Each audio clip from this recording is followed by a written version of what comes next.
genuine and being curious about another person, try to invest in, try to understand the person, very often, either in a leadership capacity, but also in a personal or in private setting, even in the relationships like in marriage.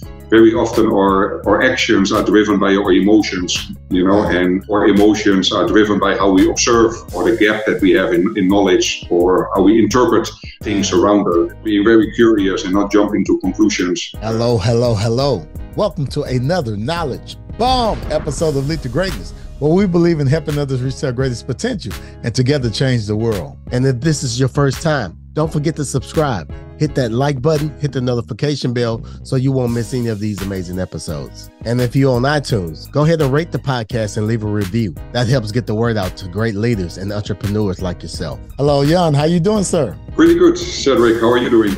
I am doing amazing and definitely glad to have you on the Lead to Greatness podcast on today. What I want you to do is just go ahead and introduce yourself to the Lead to Greatness community. Let us know a little bit about you, your background, your story, and how did you get to where you are today? Yeah, thanks, Cedric, and thanks for having me. A little bit about myself, about my background. I'm originally from the Netherlands. I moved in 2006 to Houston, Texas, and since then call this my home. When I'm flying back from the Netherlands to Houston, I really have the feeling that I'm going home now. So Houston is my place. In the Netherlands, I grew up in a relatively small city called Oldenzaal, in the eastern part of the Netherlands. Went to school there. After high school, I first started working. I was in the military, in the Dutch Marine Corps. I spent there 5 years. And then had some different odd jobs and ended up actually in a career in finance. And then later on in my career, made a little bit of a shift from finance to management. That's where I'm at right now in my career, a role in management and leadership. Going back, how did you get into finance? Yeah, finance was a little bit of a coincidence, I must say. I always had an ambition to have a job in real estate. So I worked with a real estate management company. And then actually within that company was assigned tasks in the finance department. And I liked that. And then I took it on myself to go back to school and actually got my degree in finance and economics. And that's how I, more or less by accident, ended up in a finance career. Wow. I really love that because leaders are going into the job market having this thought, feeling like they have to know everything, probably stressed out and frustrated because they're going in thinking they're supposed to have all of the answers. And you just said something that I think is so critical. You mentioned about you working and you fell in love with something, you liked it, and you said, I'm going to go to school for it. I want you to kind of talk a little bit about that thought process of working in something and getting a feel of what, your purpose or what you like to do. And what was the thought in your head to do that? Because that's brilliant. Yeah. So I think that's actually a good point, Cedric. It's, in hindsight, at the moment, I maybe did not necessarily realize it. But in hindsight, I think it's very important. Very often, if we think about careers, we think about it in terms of what we want to be, or who we want to be. But I think it's much more important to think about what is it really that you enjoy to do, and if you think about more in terms of what, then instead of thinking in terms of who, or who you want to be, that opens up much more opportunities. So that's what I found, when I first made my first step in a finance department, in a finance career. It was much more the activities, the people that I worked with, working with numbers, also understanding the business behind the numbers. And that's what I really enjoyed. So it was not so much about, I want to be a CPA or I want to be a finance manager, but much more about, what makes me get out of bed in the morning that I enjoy to do, and then looking for the right education in order to help you advance in that career, that definitely helps them obviously as well. Yeah. That's amazing. That's amazing. I want you to speak to some young entrepreneur, young business owner, young executive, young leader that has got into the leadership position and they're overthinking the process or whatever. What advice would you give to that individual? First of all, it's okay not to have all the answers. I think as a leader, in every stage in your career, be curious about the things that you do not know. Be curious about talking with other people, and learning from others. And also be amazed if you let the thinking over to others, how resourceful and how creative the people are around you. So that's really what I would say, don't be afraid not to have the answers, but put the effort in it in order to find it out, and ask other people, and tap into, the knowledge and the experience and the competencies that you have around you. There's always, every day, there's more to learn than to know. That's a little bit my motto in life. That is good. And that's amazing advice, which it kind of put me in the mind of leaders shifting, shifting through leadership and going back to when you went to school and you got a higher education. So let's talk about that. So you got into finance, then what happened? What happened after that? So until about 2012, 2013, so about half of my career, more or less, after the military at least, definitely half of my management career, I was in finance. And then I made a little bit of a shift towards more an operational and a general management role.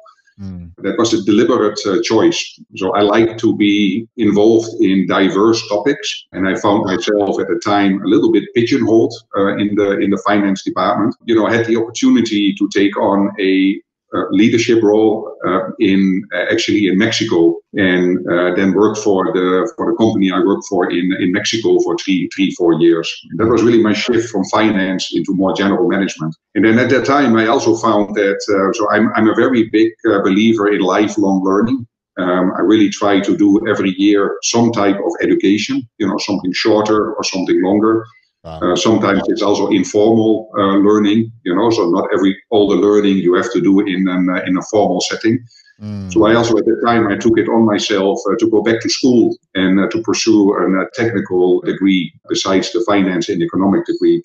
And so I think that's very important in life. I go back to, what I mentioned before, every day there's more to learn than to know.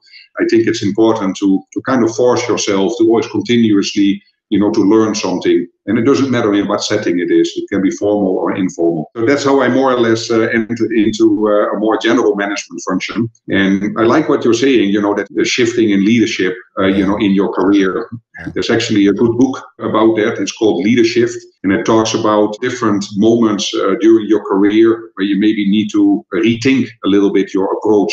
And one of the most important shifts that I have realized is the shift from climbing the ladder. If you are in the beginning of the career, it can be an objective, to progress in your career, to climb that corporate ladder. But instead of climbing the ladder and focusing on climbing the ladder, more focusing on helping others to build their ladder and to be successful. Empowering others, in their career, and that's what gives a lot of fulfillment in life, I must say. Wow, yeah, and that is a knowledge bomb. It's really interesting because those are one of the last things we tend to do, but we get more enjoyment out of doing it. Which lead me to what you're doing now. Now you've been in leadership for a few decades, and now here you are, you're leading, and now you have got to a place in your career where you're focusing more on coaching or finding somebody to pour into. I want to ask you, what inspired you to begin this journey and why? Yeah, so I think it goes a little bit back to the topic of empowering others. There's different ways how you can do that. Sometimes you have people that need help. It's always good, to provide people help, where that is needed. But what I also believe in that, people are very resourceful, in their career. And that goes a little bit to the concept of coaching. The people around us, they know their own life best. They also know their own work. They're the expert in their own life and in their own work. So very often people are confronted with problems or challenges or doubt. If they're doubting themselves, they have their own solutions already. Sometimes it only requires a process in order to help them to find out, those solutions. And that is what coaching goes into. Coaching is often described as a thought-provoking process in order to let people think through the challenges they have and in order to come up with the solutions that are best for them. So it's a little bit different than mentoring. Mentoring also has its place in in leadership. That's more giving advice and supporting others. And it's also, very different than consulting. Consulting is really going into a company and helping and driving a company forward. So really tapping into the creativity and tapping into the resourcefulness of people. That is really what coaching is focused on. I love it. I love it. I love it. I love it. As far as coaching, let's talk about some things that you have learned maybe over the last 2 years. What are some of the things you've learned recently? So what I learned from coaching is also a great deal of self-awareness. And for me, the most important thing is to be curious and not to jump to conclusions. Really be curious about what drives people and what are the strengths of the clients that you're coaching. It's so easy to jump to giving people advice without really listening to what's really going on, in a person's life or in a person's work. Yeah. Really tapping into that resourcefulness by being curious, by asking the right questions, and genuinely being interested in the other person, and trying to learn. I'm still on my coaching journey, so it's learning every day. Tapping into the individual's resourcefulness by being curious. That's something that I'm really starting to learn. Love it, love it. How has coaching made you a better leader? Definitely, I think I'm becoming more patient. I know for myself that I can be a little bit impatient at times, driving for results, being more focused on the task and the result than on the relationship or on the people. And that is something what I'm really learning to balance much better. Of course, a business is not a hobby. It is about results. But at the end, we need to do it with our people and focusing more on the relationships and tapping into that resourcefulness of the team and the individuals. That coaching has definitely helped me with striking a better balance there. Maybe you should ask the people in my organization, so that there will be better judges. I love it. I love it. I love it. I want to kind of look at this, the coaching aspect, right? But I want to look at it from two parts.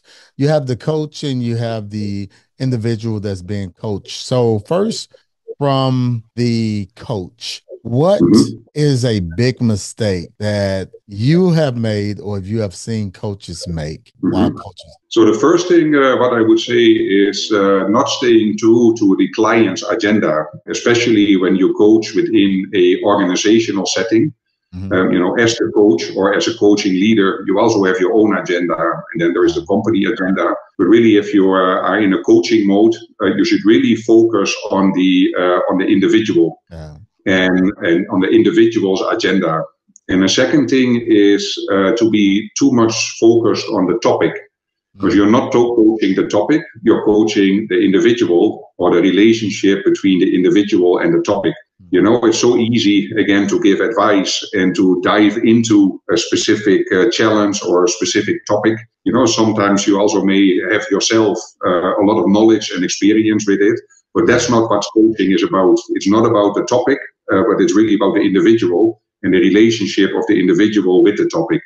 And that is, I think, if I look back at some of the coaching sessions that I do, that is probably the biggest mistakes that I'm still making. Make sure to stay true to the agenda of the client and also not coaching the topic, but really focus and be curious about the client, the individual that you have sitting in front of you. So we talked about the coaching. So let's talk about the individual that's being coached. What are some of the mistakes you've seen individual that's being coached make? One thing, I'm not sure if it is really a mistake, but one thing that you hear often is that individuals go into a coaching relationship and expecting advice. So you will not get that in coaching, so the client needs to do all the hard work and all the hard thinking, and the coach is only there to facilitate the process.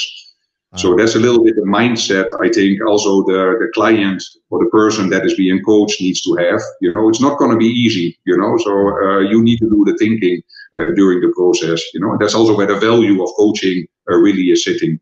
And don't expect advice. That's not gonna be given to you easily in good coaching. Yeah, I love that. I love that.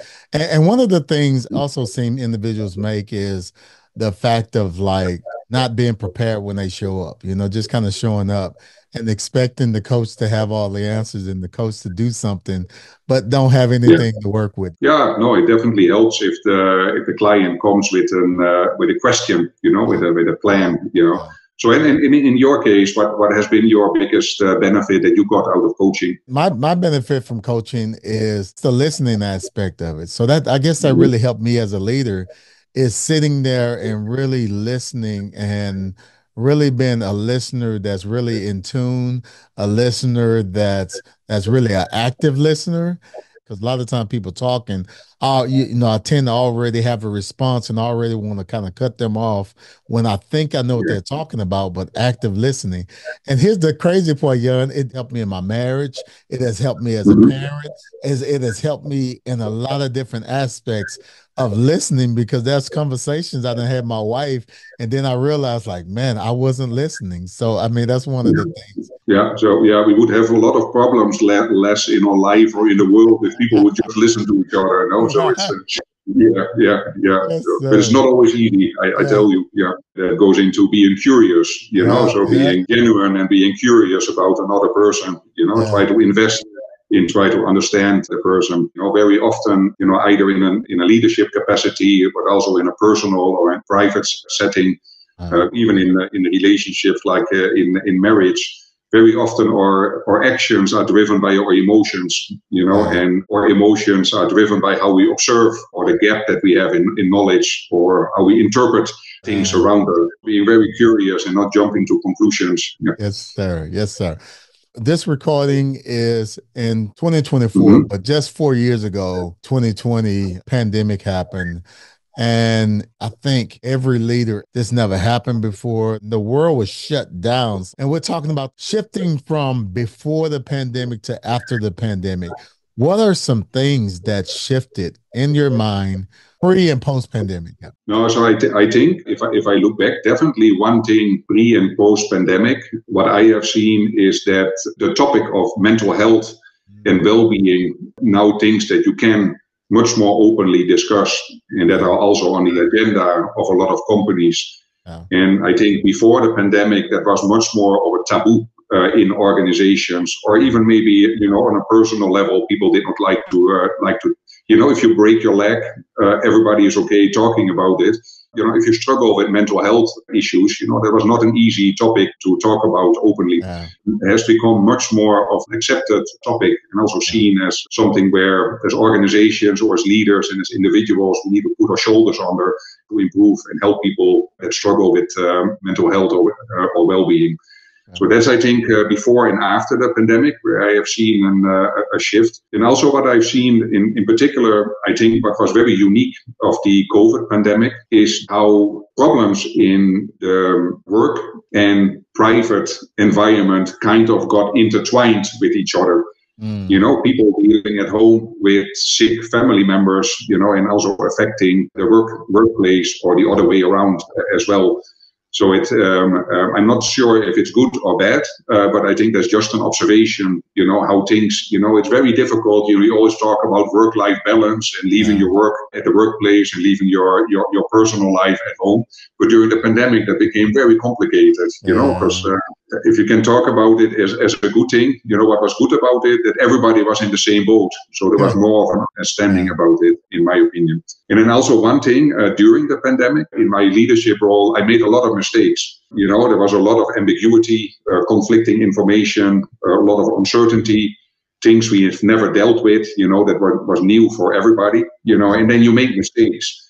And I also think what I learned during the pandemic, then just owning up, and being transparent and honest, and genuine, about it. As leaders, we make mistakes, you talk about it, you own up, and then you try to do it better next time.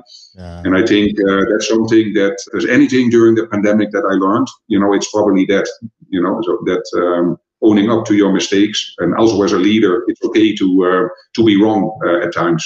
Yeah, Jan, that is a knowledge bomb, because I believe that is a big mistake that us as leaders we make, is not owning up to those mistakes. And the thing about it, the people that we're leading, they know that a mistake happened, and they just waiting for us to be honest, transparent, and vulnerable, and say, you know what, I'm human. I messed up. You know, we're gonna move forward, and we're gonna get this thing right. So thank you for sharing that. There's also one other thing I think is important. I did not come up with it. It's a colleague of mine that pointed it out to me. You know, every time that you sit into an airplane and you fly, you know, so you have the same safety briefing the flight attendants are, or the video is going through. Yeah. And one thing, you know, if the oxygen goes out, put your oxygen mask on first before you can help somebody else. Yeah. You know, and I really like that, because it's really, you know, we cannot help others if we don't care about ourselves. You know, so it's you know, also don't be too harsh at yourself. You know, take the time, you know, to unwind, and you know, if you don't feel well, you know, look for somebody who you can talk with. If you're not sitting well in your skin, if you deal with challenges, you know, you can also not be a leader for somebody else, you know, so really focus on yourself as well. It sounds selfish, but it's important to take care of yourself as well, man. Absolutely. Knowledge bomb. Jan, this is amazing. This is amazing. What are some practical leadership growth tips, tool, advice that you can share with the Lead to Greatness community to help us reach our greatest potential? Yeah, one thing, you know, if we're talking about leadership skills, I think that are very important. You know, one is, you know, how do you manage your own time? You know, that goes also a little bit to mental health or to well-being. You know, we all have jobs where you can be busy 24/7, you know, but that's at a certain point, you know, that's going to break you. So how do you manage your time, and how do you balance, you know, between work and family or other things that you're interested in? I think that's a very important skill or discipline to have.